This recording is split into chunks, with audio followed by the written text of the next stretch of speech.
Saratnagar rail স্টেশনের অবস্থা খুবই খারাপ। এখন বর্তমানে ধানের খোলা হিসেবে ব্যবহার করা হচ্ছে শরৎনগর স্টেশনকে। আল্লাহ হাফেজ।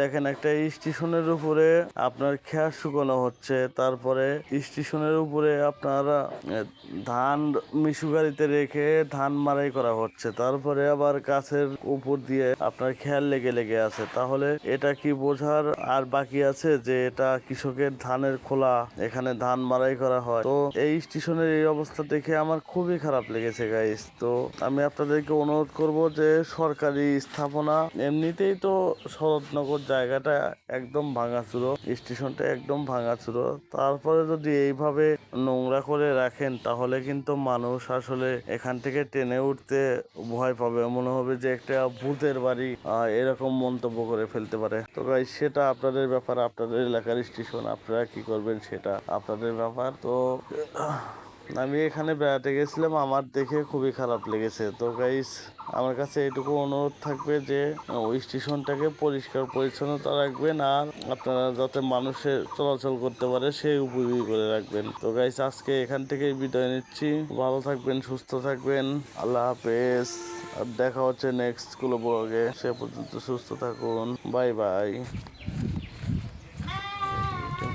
স্টেশনে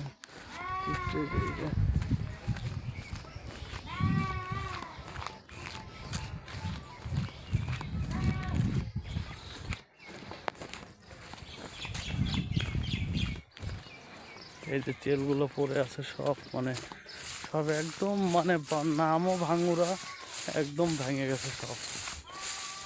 এই যে আপনার এখানেও দোকান ছিল, এখানেও ভেঙে গেছে সব। এই যে ধান শুকানো হচ্ছে এই স্টেশনের পার।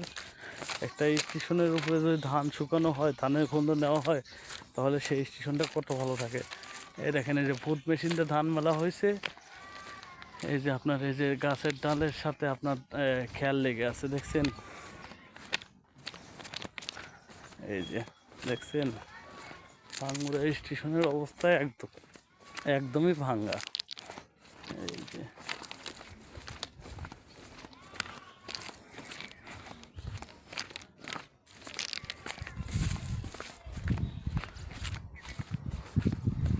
এটাই সেই ভাঙ্গুড়া স্টেশন। এই যে বেগুন গাছ লাগানো হচ্ছে এই জায়গাতে, এই যে সব ক্ষেতের আর জঙ্গল। আর একটা জিনিস আপনাদেরকে দেখাচ্ছি, দেখেন আমার নবী সাহেব যে খেজুর খেয়ে রোজা রাখছে, এটা অবশ্য সেই খেজুর না, বাংলাদেশের খেজুর এটা, তবে এটা সেই খেজুর না। এই যে সেই খেজুর গাছ।